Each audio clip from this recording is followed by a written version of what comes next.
आप भीड़ मत मानिए। जो व्यक्ति पैसा दे सकता है, जो व्यक्ति अपना समय दे सकता है, वो व्यक्ति वोट जरूर देगा। ये हमको पूर्ण भरोसा। महिला के लिए बनाया गया है और दूसरी तरफ मैं कहूँगा ये पुरुष के लिए अलग है। आपको देखने को मिलेगा पहली बार कि ये बड़ा जो यहाँ पे दिख रहा है स्पेस, ये पे पुरुष यहाँ पे बैठेंगे और बीच में ये स्पेस को खाली रखा गया है और सामने यहाँ पे भी स्टेज बन रहा है जहाँ पे टाइगर जयराम महतो जी उनका संबोधन रहेगा। यहाँ पे सब्जी बेच के बोलेंगे नहीं हमने 100 रुपया दिया, कोई बोलेगा हमने 50 रुपया दिया और पैसा देने के बावजूद उन्होंने ये वादा किया। जैसे कल का एक उदाहरण बहुत अच्छा कि तोपचाची क्षेत्र से कुछ हमारे भाई लोग हैं, भाई बंधु जो ऑटो चालक है, उन लोग तरफ से घोषणा किया गया कि हमारे तरफ से जितने भी क्षेत्र में इस स्टैंड में टेम्पू है, अब उन लोगों को बताइए एक दिन का कमाई 200-300 रुपया, 500 से 1000 मोटरसाइकिल का संभावना है और लगभग 5 से 10 हजार का संख्या में एक रैली होगा, विशाल रैली। ये आपको कल देखने को मिलेगा और बतौर हम लोग ने उसको तैयारी भी जोर शोर से सभाएं हुई। अगर उन सभाओं में जो टेंट और ये जो व्यवस्था की बात करूंगा तो लगता है कि ये टॉप में राजगंज की आने वाली है। क्या कुछ कहिएगा? जी, ये आपने सही कहा। जो कि अभी तक जो देखने को आपको मिल रहा है, कहीं ना कहीं हम लोग का फोकस भी उसी चीज़ पे है और हम लोग चाह रहे हैं कि ये व्यवस्था बहुत अच्छा ढंग से कार्यक्रम सुचारू रूप से चले। उसके लिए हमारे माता बहनों के लिए एक अलग व्यवस्था किया गया है, भाई बंधु लोगों के लिए, और बाकायदा जितने भी मुख्य अतिथि आएंगे या पत्रकार आएंगे उनके लिए बाकायदा मेन गेट से ही बैरिकेडिंग करते हुए हम लोग ने डायरेक्ट उनको स्टेज और यहाँ पे पत्रकार बंधु लोगों के लिए अलग से व्यवस्था किया है। इस वक्त हम टुंडी विधानसभा में हैं और टुंडी विधानसभा राजगंज में 29 अक्टूबर को एक बड़ा और भव्य बदलाव संकल्प महासभा होना है। और मैं सबसे पहले एड्रेस में आप लोगों को बता दूं, ये राजगंज, ये जो रोड जा रही है आप देख पा रहे हैं, ये राजगंज बाजार की ओर जाती है। और मैं चाहूँगा कैमरा में थोड़ा सा इधर दिखाएंगे तो आप यहाँ देखेंगे ये जो बाईपास है, राजगंज का बाईपास रोड, ये बाईपास है, ये यहाँ से कतरास की ओर चली जाती है। और दूसरी तरफ यहाँ दिखाएंगे यहीं पे एक ग्राउंड है, ये ग्राउंड में बदलाव संकल्प महासभा होना है और बगल में ये जो इंटर कॉलेज है, क्या भैया इंटर कॉलेज है ना, ये इंटर कॉलेज है और यहीं पे सभा होनी है। और अगर डुमरी बगोदर से होते हुए आप लोग आएंगे तो आप लोगों को सर्विस रोड पकड़ लेना है, हाईवे में नहीं जाना है और सर्विस रोड पकड़कर ये inter college, Rajganj inter college है, वहीं पे आप लोग को आना है। यहाँ पे ग्राउंड है, ग्राउंड में आपको दिखाने का प्रयास करूँगा।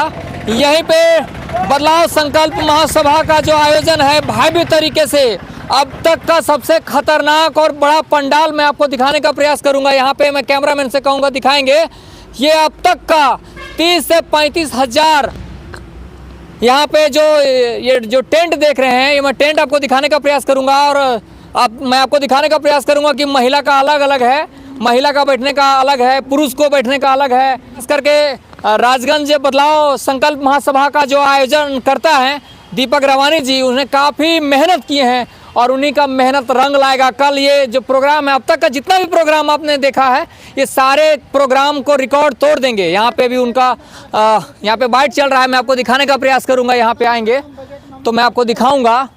ये देखिए, ये जो पंडाल आप देख पा रहे हैं, यहाँ पे एक बड़ा पंडाल है। मैं कैमरामैन से चाहूँगा कि बस घुमा के दिखाएंगे।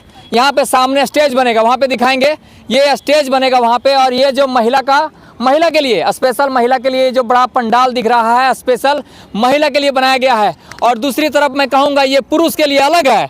आपको देखने को मिलेगा पहली बार कि ये बड़ा जो यहाँ पे दिख रहा है स्पेस, ये पे पुरुष यहाँ पे बैठेंगे और बीच में ये स्पेस को खाली रखा गया है और सामने यहाँ पे भी स्टेज बन रहा है जहाँ पे टाइगर जयराम महतो जी उनका संबोधन रहेगा। यहाँ पे अब तक का सबसे बड़ा स्टेज भी यहाँ पे दिखेगा। यहाँ पे मीडिया के लिए स्पेशल बनाया जा रहा है और पूरा कारपेट से सजेगा ये जगह जो पूरा आप देख पा रहे हैं, पूरा कारपेट से सजेगा। और ये जो दृश्य है, कल का जो दृश्य होगा वो देखने लायक होगा, क्योंकि राजगंज में पहली बार बदलाव संकल्प महासभा हो रहा है और ये बहुत दिव्य और भव्य होने की तैयारी चल रही है। यहाँ पे लोग हैं, तमाम लोगों से बात करने का प्रयास करेंगे और यहाँ के जो आयोजन करता है दीपक रवानी जी, उनसे भी मैं आप लोगों को मिलाने का प्रयास करूँगा। राजगंज बदलाव संकल्प महासभा के आयोजन करता दीपक रवानी जी, जो JBKSS के केंद्रीय सदस्य भी हैं और संरक्षक मंडली में इनको रखा गया है। और पहली बार पूरे झारखंड में एक उदाहरण देना चाहते हैं कि अब तक का जितना भी सभा हुआ है उसमें से अगर मैं डिसिप्लिन की व्यवस्था की बात करूं तो अब तक का सबसे टॉप लेवल को देखने को मिलेगा। और खास करके मैं पंडाल की बात करूंगा तो मैंने आपको भी पंडाल दिखाया कि एक तरफ लेडीज़ की अलग व्यवस्था की गई है, पुरुष की अलग व्यवस्था की गई है। स्टेज सामने से आपको दिख रहा होगा। जानने का प्रयास करेंगे। दादा, हमको लग रहा है कि झारखंड में जितनी भी सभाएं हुई, अगर उन सभाओं में जो टेंट और ये जो व्यवस्था की बात करूंगा तो लगता है कि ये टॉप में राजगंज की आने वाली है। क्या कुछ कहिएगा? जी, ये आपने सही कहा। जो कि अभी तक जो देखने को आपको मिल रहा है, कहीं ना कहीं हम लोग का फोकस भी उसी चीज़ पे है और हम लोग चाह रहे हैं कि ये व्यवस्था बहुत अच्छा ढंग से कार्यक्रम सुचारू रूप से चले। उसके लिए हमारे माता बहनों के लिए एक अलग व्यवस्था किया गया है, भाई बंधु लोगों के लिए, और बाकायदा जितने भी मुख्य अतिथि आएंगे या पत्रकार आएंगे उनके लिए बाकायदा मेन गेट से ही बैरिकेडिंग करते हुए हम लोग ने डायरेक्ट उनको स्टेज और यहाँ पे पत्रकार बंधु लोगों के लिए अलग से व्यवस्था किया है। हम लोग का पूर्ण कोशिश है, बाकी जब तक कार्यक्रम सफल नहीं हो जाता है तब तक पूर्व अनुमान करना भी उचित नहीं होगा। मैं देख रहा था कि महिलाओं के लिए भी आप बैरिकेडिंग किए हुए हैं, उन लोगों को लाने के लिए, एंट्री लाने के लिए बिल्कुल एकदम अलग व्यवस्था की है। जी जी, महिला लोगों के लिए खास इस कार्यक्रम में हम लोग ने पत्रकार बंधु लोगों के लिए, मुख्य अतिथि लोगों के लिए और महिला लोगों को काफ़ी प्रायोरिटी दिया है। और हम लोग ने कोशिश किया है कि कोई भी हमारी माता बहनों को किसी तरह का दिक्कत ना हो। और एक और मजेदार बात मैं आपको बताना चाहूंगा कि कल एक रैली है दादा। जी जी, एक विशाल रैली भी आयोजन किए हैं। इतना बड़ा सभा, उसके बाद एक रैली, विशाल रैली का भी आयोजन किए हैं। क्या कुछ है, कहाँ का रैली है, थोड़ा सा बताएंगे? इस रैली का जो रूट मैप है ये आपका तोपचाची की तरफ जाता है, जो इसरी बगोदर की तरफ। इधर से स्टार्ट आएगा, जयरामदा का घर से यहाँ करीब 12-13 किलोमीटर दूर होगा। महेशपुर जगह का स्थान है, वहाँ से बाइक रैली स्टार्ट होगा। तकरीबन मुझे जिस तरह का एक आकलन है, जितने भी हमारे साथी सहयोगी आसपास विधानसभा क्षेत्र से या अलग अलग जो मंडल या प्रखंड तरफ से जो सूचना हम लोग को आ रहा है, सारे साथी लोग ने दिया है, तकरीबन 500 से 1000 मोटरसाइकिल का संभावना है और लगभग 5 से 10 हज़ार का संख्या में एक रैली होगा, विशाल रैली। ये आपको कल देखने को मिलेगा और बतौर हम लोग ने उसको तैयारी भी जोर शोर से हो रहा है। सभी साथियों अपने अपने घर से तैयार है। बाकायदा सूचना भी दे दिया है कि दादा हम यहाँ से 50-60 मोटरसाइकिल आएंगे, कोई बोल रहे हैं हमें से 20 से आएंगे। तो ये आपको कल देखने को मिलेगा, सिर्फ एक जगह से नहीं। इस जहाँ जिस धरती पर अभी हम लोग खड़ा है, 50 किलोमीटर का रेडियस यहाँ से प्रभावित करेगा ये कार्यक्रम।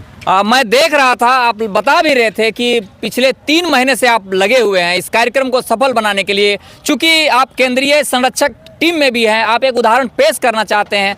और लोग लगातार दादा, ये जो मैं देख पा रहा हूँ, चाहे वो स्टेज की बात हो, चाहे वो साउंड सिस्टम की बात हो, चाहे स्टेज की बात हो, तो फंडिंग को लेकर के लगातार जो सवाल उठा रहे हैं।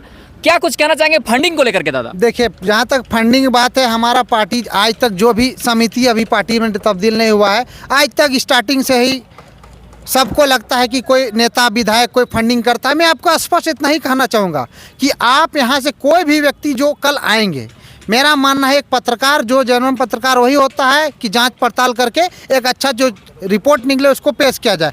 आप कल के सभा में जितने भी माताएं बहनें जो भी आएंगे, आसपास उनके पास जाइए। हमारा कोई भी कैडर, कोई भी कार्यकर्ता या कोई भी क्रांतिकारी जो है, कोई नहीं जाएगा उनके पास। आप उनसे पूछिए कि माता बहनें, दीदी या भाई, आप जो हैं आए हैं, क्या आपने कुछ सहयोग किया है? आपको बहुत सारे संख्या बल में आपको ऐसे दिखेंगे जिन्होंने बोलेंगे कि सब्जी बेच बेच के बोलेंगे नहीं हमने 100 रुपया दिया, कोई बोलेगा हमने 50 रुपया दिया, और पैसा देने के बावजूद उन्होंने ये वादा किया। जैसे कल का एक उदाहरण बहुत अच्छा कि तोपचाची क्षेत्र से कुछ हमारे भाई लोग हैं, भाई बंधु जो ऑटो चालक है, उन लोग तरफ से घोषणा किया गया कि हमारे तरफ से जितने भी क्षेत्र में इस स्टैंड में टेम्पू है, अब उन लोगों को बताइए एक दिन का कमाई 200-300 रुपया है, उसमें से उन लोग बोल रहे कि नहीं उसको भी हम लोग दे के फ्री सेवा देंगे। फ्री सेवा। अब बताइए, एक रोजगार जो मजदूर अपना रोजगार त्याग करके जयरामदा का प्रति इतना बेहतर सोच को फॉलो करने के लिए उनको कहीं ना कहीं विचारधारा प्रभावित किया है, उसके चक्कर में वो अपना रोजगार को त्याग करके आज इतना दूर दूर से उन लोग आने के लिए कोशिश कर रहे हैं और बाकायदा खुद नहीं लोगों को भी लाने का कोशिश कर रहे हैं। दादा, आप केंद्रीय टीम में हैं, लगातार 2 साल से मेहनत कर रहे हैं, इतनी सभाओं में भीड़ हो रही है, क्या इस वोट में तब्दील होगा कि नहीं को होगा, लगातार ये सवाल करते हैं, जानना चाहते हैं आपसे। जी, वोट पे तब्दील में इतना ही कहूँगा कि थोड़ा सा आप लोग वेट कर लीजिए, क्योंकि देखिए चुनाव जब तक आता नहीं है, रिजल्ट होता नहीं, कोई विश्वास नहीं करता है। जहाँ तक रहा मेहनत बात, हमारे जितने भी समिति के लोग हैं, और मैं आपको एक बात को सूचना देना चाहूँगा, ये जो आयोजन हो रहा है किसी एक व्यक्ति विशेष का बस की बात है ही नहीं। इस टीम का पीछे अगर हम हम यहाँ खड़ा है तो हमारे पीछे हजारों कार्यकर्ता और लोग काफ़ी खड़े हैं जो कि रातों रात दिन रात मेहनत कर रहे हैं, तब जाके इतना बड़ा सभा संपन्न हो पा रहा है। और जहाँ तक आपने बोला कि वोट में तब्दील होने का, तो 2024 का वेट करिए, मगर हम लोग का काम है मेहनत करना। हम लोग गांव-गांव जाके हर एक लोगों से जुड़ने की कोशिश कर रहे हैं और जो भी केसेस जो भी समिति है उसमें ज़्यादा से ज़्यादा संख्या में हम लोग वृद्धि हो रहे हैं। जहाँ तक राजगंज की बात था, आज पिछले हम 1.5 सालों की बात बता रहा हूँ, ये सामने आपको एक ग्राउंड दिखेगा, यहाँ से 300 मीटर दूर है। हमने जयराम दा का सभा देख के एक ही कार्यक्रम में हमने उनसे इतना प्रभावित हो गए कि अगला 5 दिन के अंदर मैंने जयराम दा से भेंट किया, उनको बोला कि दादा मैंने आपके बातों से बहुत प्रभावित हुआ और यहाँ मेरा पुराना नाता है, इसी धरती से मैं प्रभावित हुआ उनसे और मैं फिर उसी धरती पर आज इस लेवल पे खड़ा हूँ कि हमने शुरुआत 10-20 से हुआ। जब आंदोलन शुरू हुआ था तो 50 से हुआ था, मगर आज इसी धरती में बात बताऊं, कल आपको हजारों का संख्या में दिखेगा। तो कहीं न कहीं सिर्फ भीड़ को आप भीड़ मत मानिए। जो व्यक्ति पैसा दे सकता है, जो व्यक्ति अपना समय दे सकता है, वो व्यक्ति वोट जरूर देगा, ये हमको पूर्ण भरोसा है। अंतिम सवाल मैं आपसे जानना चाहूंगा, ये लोकेशन थोड़ा सा आप बताएंगे दादा, और कल जो यहाँ पे सभा में जुटने वाले हैं, अंतिम संदेश उन लोगों को क्या देना चाहेंगे? सभी साथियों से मैं यही संदेश कर दूंगा माता बहनों की, कल का आप इस सभा में जरूर पधारे, आप सब सादर आमंत्रित है। झारखंडी अब जाग चुका है, झारखंडी अब अपना हक अधिकार लेने के लिए तैयार है और इस धरती का बिगुल हम लोग फूंक रहे हैं। आने वाला संगनाथ लोकसभा विधानसभा जितने भी जगह आप लोग को हम लोग को दिखेगा, जो भी समिति है, कहीं ना कहीं जयराम दा को हाथों को मजबूत करने के लिए आप यहाँ पे जरूर लाइए। और जहाँ तक लोकेशन की बात है, अगर आप रांची, रामगढ़, बोकारो से आते हैं तो डायरेक्ट जो धनबाद की तरफ रोड जाता है, आपको कहीं लेफ्ट राइट मुड़ने की जरूरत नहीं, सीधा आप नेशनल हाईवे की तरफ बढ़ते जाइए, यही रोड डायरेक्ट आता है। ये राजगंज बाईपास, हाँ बाईपास एक्चुअल में बाईपास चढ़ने की जरूरत नहीं है, बाईपास आपका ऊपर में गुजर रहा है। आप जिस जगह पे खड़े हैं, आप दिल्ली से भी आइएगा तो डायरेक्ट आपको ये सभा स्थल गुजरते हुए दिखेगा। आप कलकत्ता से भी आइएगा तो ये सभा स्थल आपको मिल जाएगा। आप रांची से भी आइएगा तो आपको सभा स्थल मिल जाएगा। कहने का मतलब ये जो इस जगह पे है, ये चारों तरफ से रोड कनेक्टिविटी परफेक्ट लोकेशन पे है, इसीलिए लोकेशन का कहीं कोई दिक्कत नहीं होगा। और जितने भी हमारे साथियों को अगर लोकेशन में ज़्यादा दिक्कत होगा तो यहाँ से एग्जैक्ट आप लोग जो भी रास्ता से गुजर के जयराम दा के घर जाते थे, बस यहाँ से महज 12 से 13 किलोमीटर जयराम दा का घर है, बहुत सामने है। और उनका खुद का ये टुंडी विधानसभा क्षेत्र पड़ता है और तोपचाची महज यहाँ से 10 से 12 किलोमीटर दूर है, यही लोकेशन है। दादा